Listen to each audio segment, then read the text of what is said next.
Hello friend, absolute analysis YouTube channel में आप लोग का स्वागत है फ्रेंड। तो फ्रेंड, आज हम लोग डिस्कस करने जा रहे हैं डिविडेंड ईटीएफ। डिविडेंड ईटीएफ वैसे ईटीएफ होते हैं जैसे आपको स्टॉक में डिविडेंड मिलता है। आप देखते होंगे हर एक क्वार्टरली स्टॉक में आपको क्या करता है, डिविडेंड होता है। डिविडेंड वैसे होता है कि जो भी कंपनी को प्रॉफिट होती है उस प्रॉफिट में कंपनी अपने स्टेक होल्डर और शेयर होल्डर्स जो रहते हैं उनको क्या करती है, डिविडेंड देती है। डिविडेंड एक तरीका का आप समझ सकते हैं, एक्स्ट्रा जो भी प्रॉफिट होता है उस पे आपको कैपिटल एप्रिसिएशन मिलता है। तो उस तरह के जो भी डिविडेंड ईटीएफ होते हैं, जो भी जिस तरह के जो डिविडेंड वाले स्टॉक होते हैं, वही स्टॉक इस कैटेगरी में आते हैं। शेयर मार्केट में 5,000 जो है कंपनियां रजिस्टर्ड है, बट सारे 5,000 कंपनियों में क्या होता है, डिविडेंड नहीं मिलता है।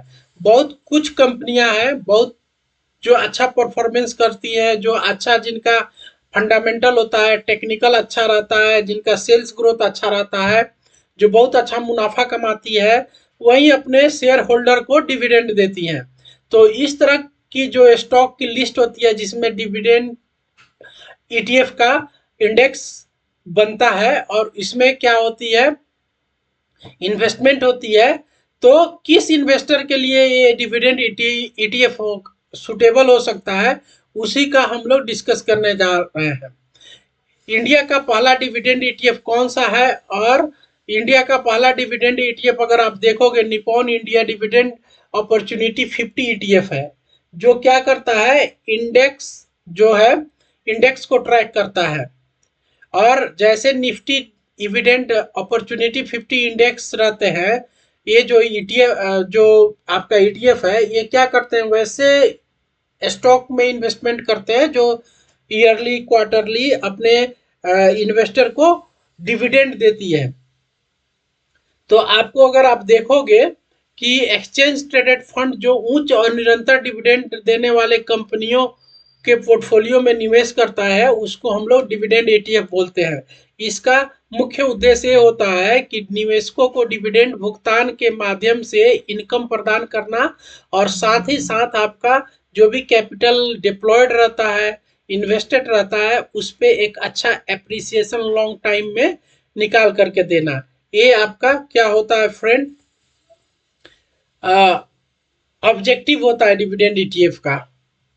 और डिविडेंड ईटीएफ क्या होता है, ये आप ये क्या कर सकते हैं, ये आप स्टॉक की तरफ बाई सेल कर सकते हो अपने स्टॉक एक्सचेंज में।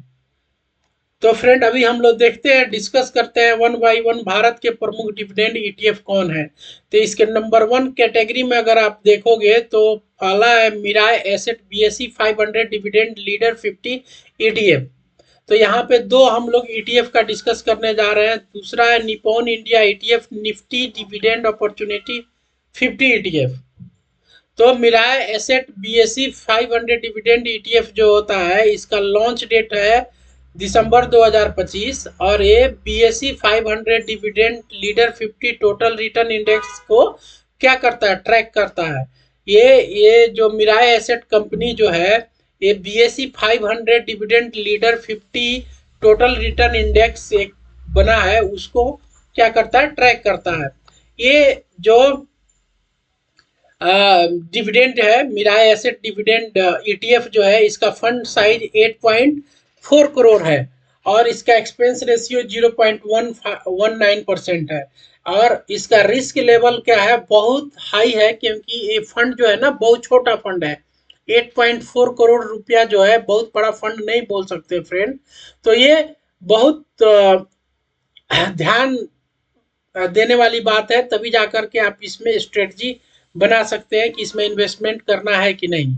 दूसरा पे हम लोग डिस्कस करते हैं friend, Nippon India ETF Nifty dividend opportunity 50 ETF, जो Nippon India mutual fund group का है। इसका लॉन्च डेट देखे हुए 2014 में शुरू हुआ था। लगभग ये 12 सालों से ईटीएफ क्या चल रहा है मार्केट में, और ये लगभग 70 करोड़ का, ठीक है, इसका एयूएम है।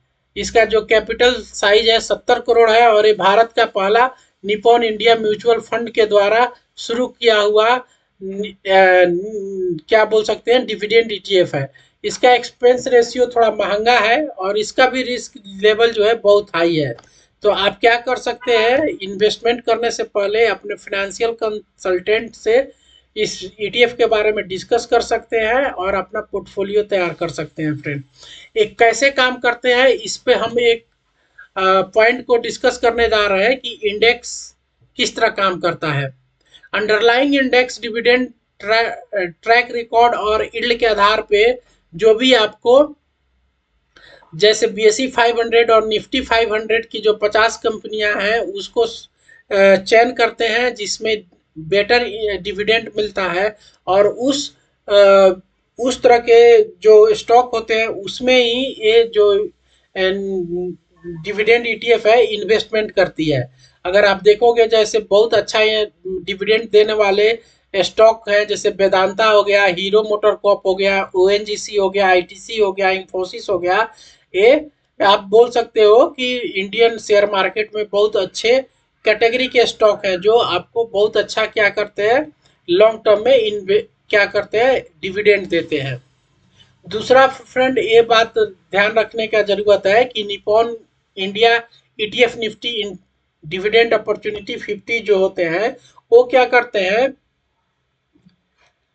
ये अलग अलग डाइवर्सिफाइड पोर्टफोलियो बनाते हैं। जबकि जो पहले वाला जो हमारा था, जो इंडिया की टॉप 50 कंपनियों जो ये का जो स्टॉक है उसमें ही इन्वेस्टमेंट करती है जो डिविडेंड देते हैं। ठीक है फ्रेंड। और जबकि Nifty India ETF Nifty dividend जो है, Nippon India ETF Nifty dividend जो है, ये अपना अलग कैटेगरी बना के रखा है। जैसे फाइनेंशियल सेक्टर में 25% का, टेक्नोलॉजी सेक्टर में 22% का, एनर्जी में 16% का और अन्य में बाकी का हिस्सा डिप्लॉय करते हैं। तो इनका स्ट्रेटजी इस तरह रहता है कि जो अच्छा स्टॉक है, जो उच्च क्वालिटी वाले स्टॉक है, उसमें ये लोग इन्वेस्टमेंट करते हैं। और रिटर्न्स का अगर कंपेयर करें तो इन ईटीएफ का लक्ष्य क्या होता है कि इंडेक्स के प्रदर्शन को छोड़ के दोहराना होता है friend. Nippon India ETF Nifty dividend opportunity 50 ने लंबी अवधि में लगभग 12-14 साल का अगर डेटा, 12 साल से ये इंडेक्स बना हुआ है, 12 साल में 12 से 13% का लगभग रिटर्न दिया है। तो अच्छा एक कैपिटल एप्रिसिएशन आप बोल सकते हो फ्रेंड। क्या आपको नियमित आय मिल सकती है? तो हाँ, क्योंकि डिविडेंड क्या होता है, हर एक क्वार्टरली सेटलमेंट करती हैं कंपनियां। तो आपको हर एक क्वार्टर में आपके स्टॉक होल्डिंग जो भी रहती है, जितना आप कैपिटल डिप्लॉय किए रहते हो शेयर मार्केट में, जितना आपके पास स्टॉक्स रहते हैं उसके बेसिस पे आपको डिविडेंड मिलता है। और वही डिविडेंड इस कंपनियों के पे आउट पे आपको मिलता है। तो ईटीएफ अपने होल्डिंग्स की ओर से डिविडेंड का भी घोषणा करता है। जैसे स्टॉक आपको आपको ये डिविडेंड देता है, उस तरह से आपको ये सब जो कंपनियां हैं जो ये उस तरह के स्टॉक में इन्वेस्टमेंट करती हैं, तो ये ईटीएफ कंपनी भी अपना क्या करती हैं, एनुअली क्वार्टरली डिविडेंड शेयर करती हैं, और उसका क्या करता है, उसके चलते आपको ईटीएफ होल्ड करते हो तो प्रॉफिट मिलता है। ठीक है फ्रेंड। और पर आप बोल सकते हो डिविडेंड की राशि जो है निश्चित नहीं होती है। कंपनियों के प्रदर्शन और उनके डिविडेंड स्ट्रेटजी जो रहती है, डिविडेंड पॉलिसी रहती है, उस पर निर्भर करती है।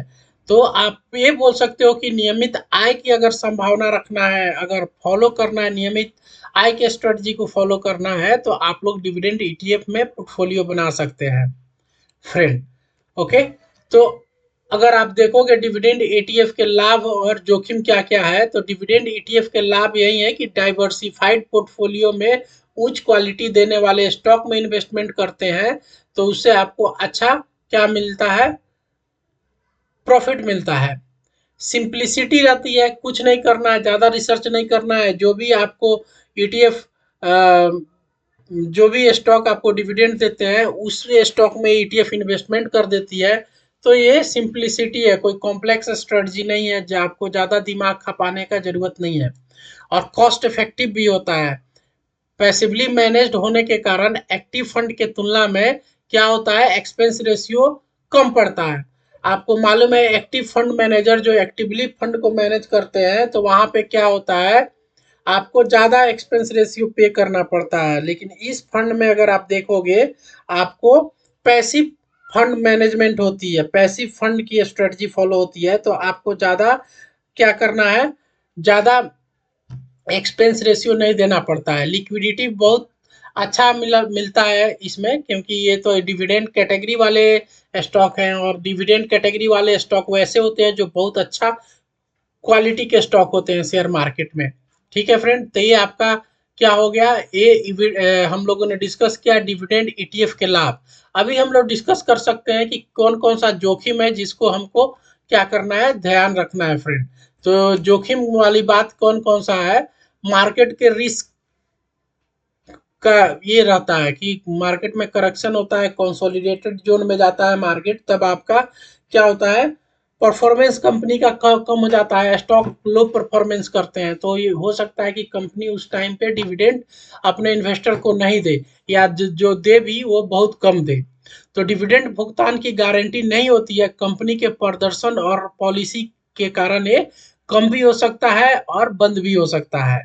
ठीक है, पोर्टफोलियो किसी विशेष सेक्टर जैसे फाइनेंशियल और एनर्जी पे अधिक केंद्रित हो सकता है। ठीक है, और एक और इसमें आपको फायदा मिल सकता है फ्रेंड, जिसको आपको ध्यान देना है, डिविडेंड निवेश के हाथ में टैक्सेबल होता है, मतलब आपको जो भी डिविडेंड ईटीएफ में प्रॉफिट मिलता है वो टैक्सेबल होता है, तो उस पर टैक्स आपको लग सकता है।